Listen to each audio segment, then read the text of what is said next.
Broadway without lighting would just be a play in the park. Jefferson handheld, 1, 2, 1, 2, 3. It's like the sun coming up in the morning kind of thing. Same thing you do on stage. It brings everything to life. Sets the mood for the day. It's sunny or cloudy. Same thing with lighting on stage.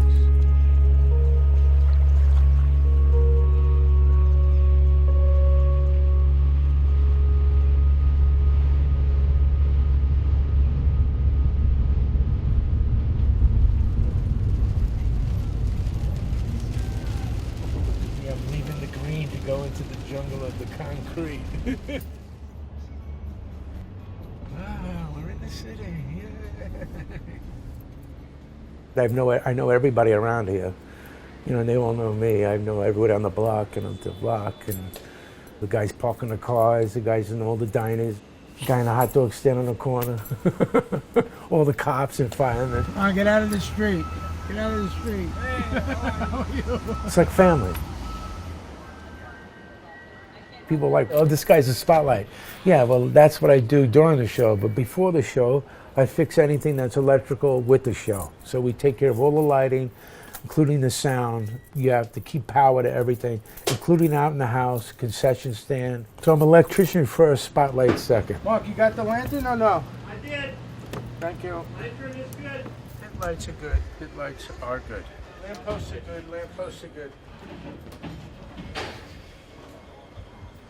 We're up to like 1,500 and something shows. So we're constantly doing is maintaining the show.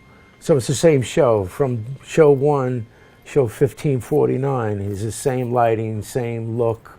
If you came in, everything is in the same spot from day one.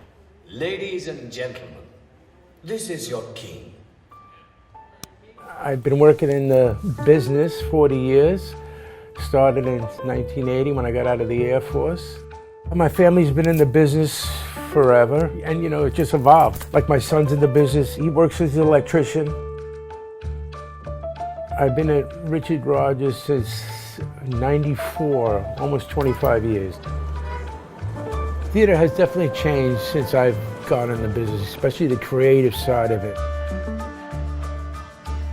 Hudson Theater over here, which is one of the theaters I worked in back in the 80s, that theater had gas dimmers. You imagine gas lighting, flames were coming up with reflectors as your footlights. That was the lighting. I mean, it really started in theater because theater was before cameras and the lighting. In my day, when you changed color, you had to physically have guys on the deck changing frames.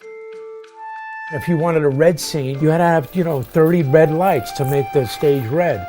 If you wanted a blue scene, you had to have 30 blue lights. Now you have one light, it just changes color. So instead of having to focus 20 lights in all these different directions, one light is doing all that work. When I started in the business, I saw that evolve, because that all came out of rock and roll. And now you see them everywhere. You look at American Idol, The Voice, and the framing of the lights, that's lighting. You have the haze, you wouldn't see all those beams. That's telling a story, all those sweeps and everything you see. Shows like Beyonce and, the Stones and all that stuff. All the stuff that we use comes from mainly rock and roll. Big lighting packages. 1,000 lights is not unusual. Here we have like 600.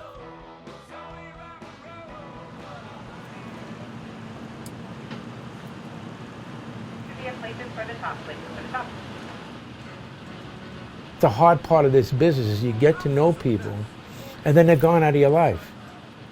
The young kids that you come in now, you see them for a year, you get to know them, and then they're gone. And then you try to explain to them, this is something special. This is not the way it is in every show.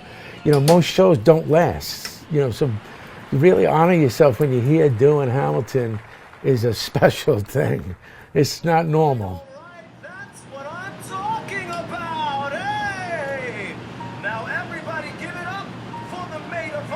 We've been getting a standing ovation for 4 years. I've never had that here. I've had a standing ovation the first year. Some nights are better than others. You get a standing ovation this night. Having a standing ovation every night for 4 years straight, they're seeing history. It's time to take a shot. It's time to take a shot.